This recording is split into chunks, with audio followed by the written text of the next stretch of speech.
They say love can be intoxicating, a feeling that can sweep you off your feet and leave you breathless. But what if that love wasn't meant for the living? What if the person who stole your heart, who captivated your every waking thought, and who haunted your dreams, was never human at all? It's a chilling thought, one that sends shivers down the spine and raises more questions than answers.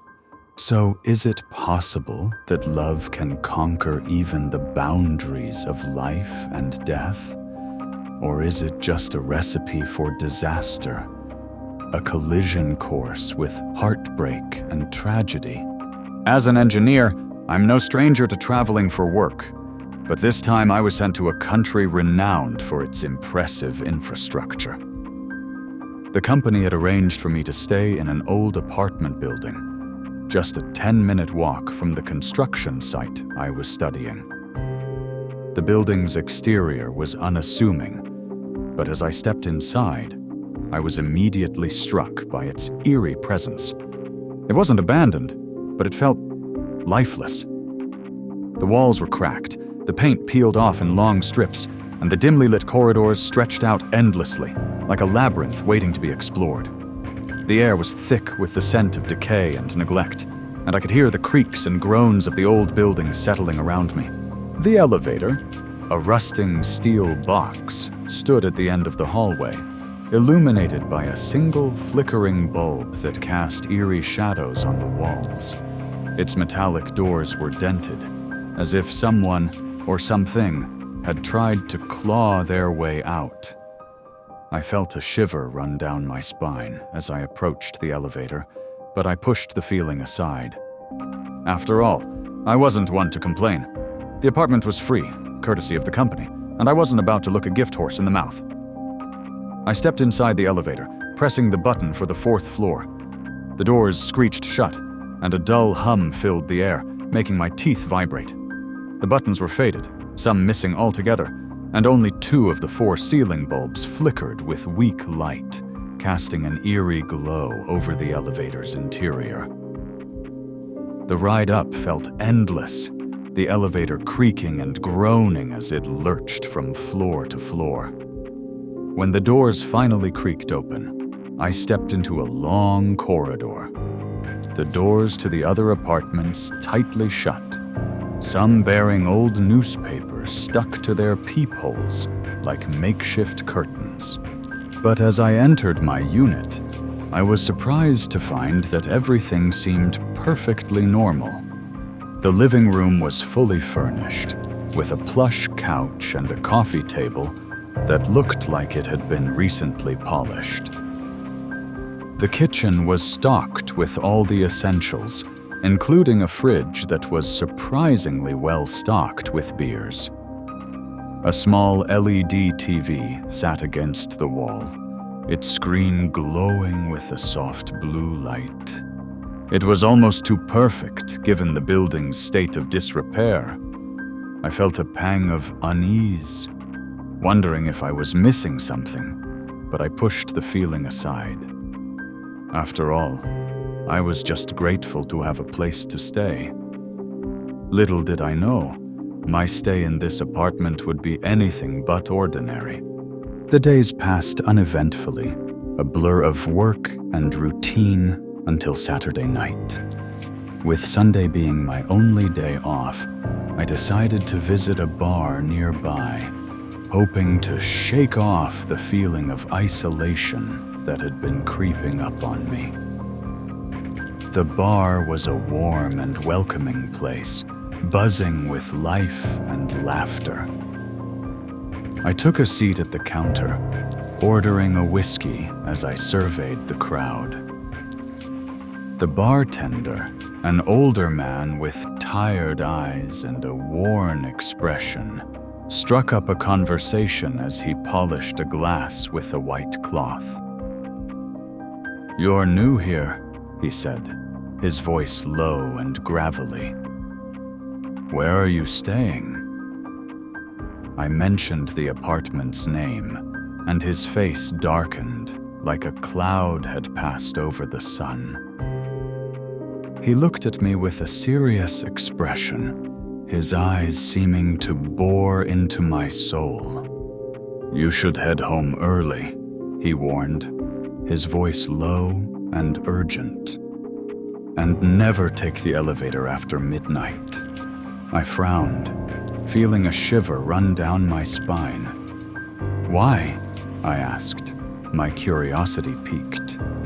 The bartender hesitated, looking around the bar nervously, as if he was afraid of being overheard. "Just sometimes the elevator stops working late at night," he said finally, his voice barely above a whisper. "You don't want to get stuck in there." I could tell there was more he wasn't saying, that there was something he was leaving unsaid, but I shrugged it off, thinking he was just being paranoid. I finished my drink, feeling a sense of unease settle over me, like a shadow had fallen across my path.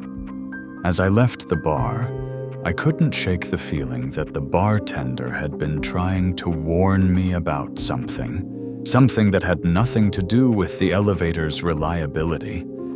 But I pushed the thought aside, telling myself I was just being silly. Little did I know I was about to experience something that would change my life forever.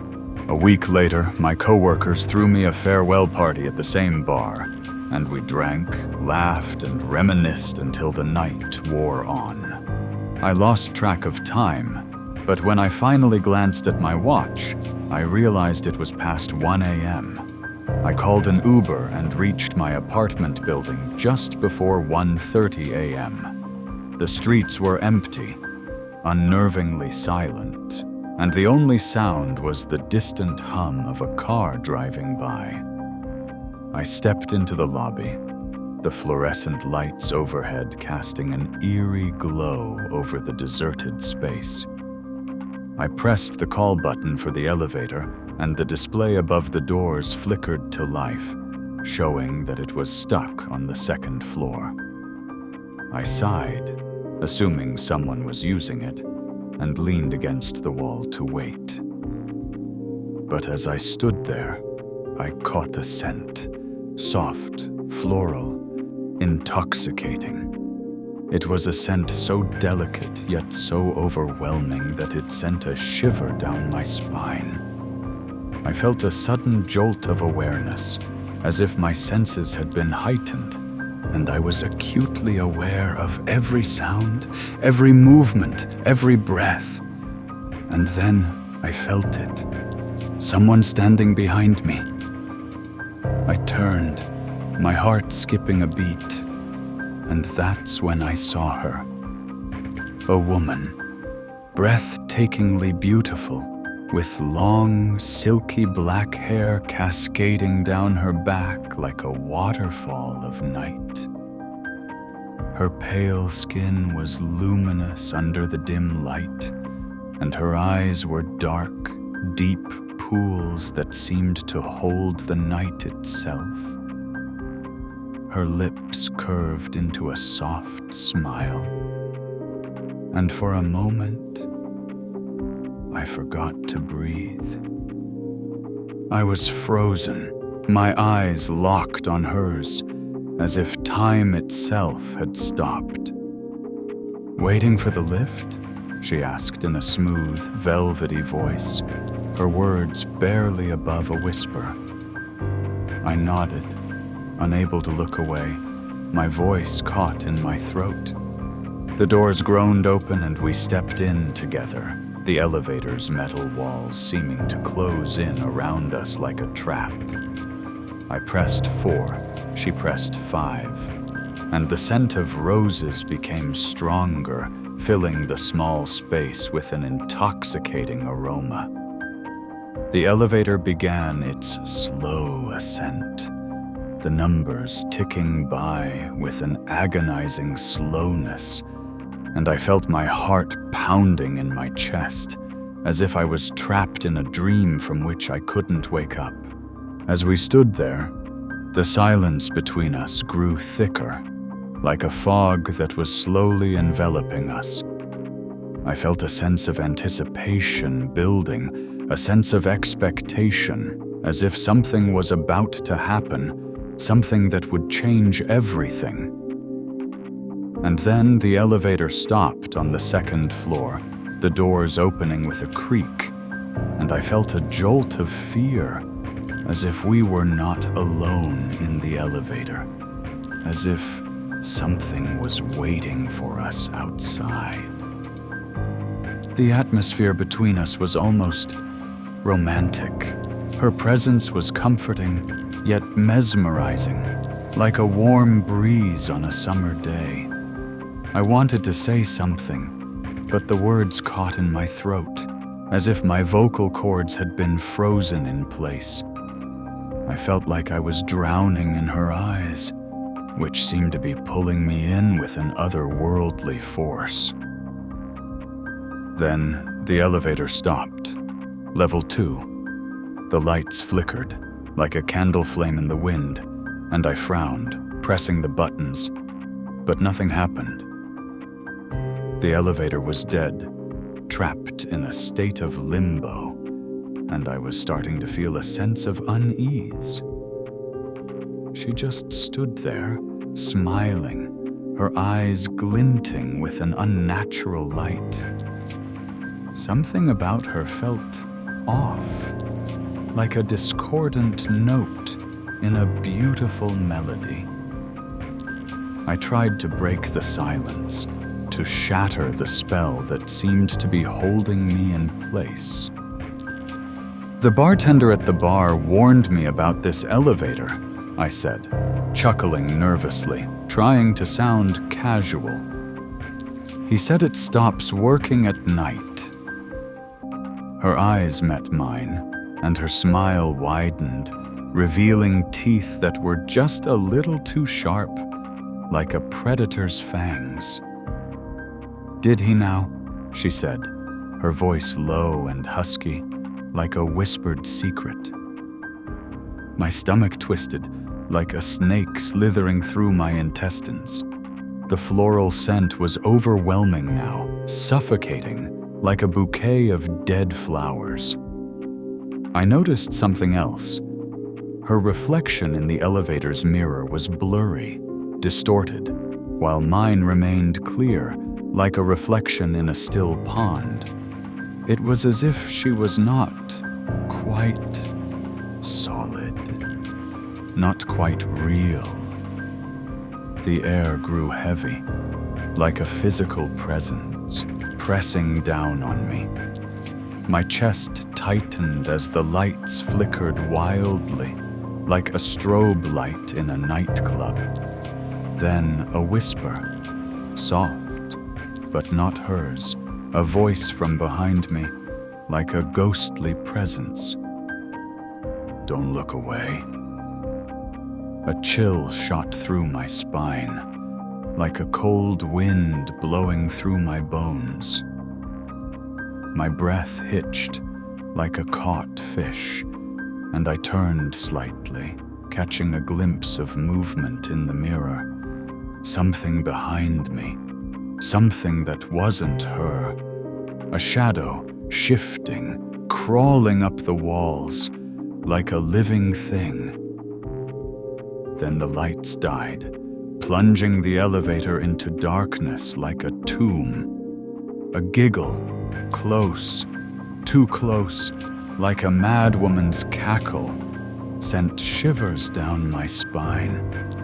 My heart pounded in my chest like a drumbeat in a primitive ritual, and the scent of roses turned rancid, like rotting flowers. My body froze as I felt something, cold fingers, brush against my neck, like a ghostly caress. The elevator jerked violently, and the doors suddenly slid open, like a trap door opening into hell.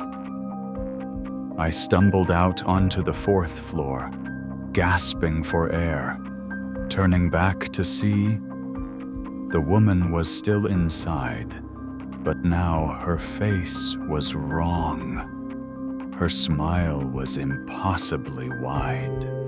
Her eyes hollow pits of darkness, like two black holes sucking in all the light around her. The doors slammed shut, and the elevator descended like a coffin being lowered into a grave, down to the basement where the darkness was waiting like an open mouth. I never saw her again. I moved out of the apartment the next morning, catching my flight home without a second thought. I didn't even bother to collect my belongings, leaving them behind like a ghost, abandoning its haunt. I just wanted to get out of there, to escape the feeling of being watched, of being haunted by the memory of her. But even as I fled, I couldn't shake off the feeling that she was still with me, that her presence had seeped into my skin like a cold, dark stain. And then there was the scent, that floral perfume, lingering in my nightmares like a ghostly whisper. To this day, I can still smell it. It's a scent that's both familiar and yet utterly alien. It's a scent that transports me back to that elevator, to the moment when my life changed forever. It's a scent that reminds me of the horror that I experienced, of the terror that I felt when I realized that I was not alone. The perfume is a reminder that some horrors are not just physical, but also psychological. It's a reminder that some wounds never heal, that some scars never fade. And it's a reminder that I'll never be able to escape the terror that I experienced in that elevator, that I'll never be able to shake off the feeling of being haunted by the memory of her. Have you ever been in a situation where you felt like you were being watched or followed? Maybe you were walking home alone at night, and you couldn't shake the feeling that someone was lurking in the shadows. Or perhaps you were in a crowded place, but you felt like you were being stared at by an unseen presence. How did you handle it? Did you try to brush it off as mere paranoia, or did you take steps to protect yourself? And what did you learn from the experience? Did you discover that your intuition was correct, and you were indeed being watched or followed? Or did you realize that your fears were unfounded and you were just letting your imagination get the better of you? Share your story with us. And if you enjoyed this chilling tale, don't forget to like and subscribe for more terrifying stories that will keep you up all night, wondering what's lurking in the shadows. Because the night is never truly empty, and the darkness is always waiting to pounce.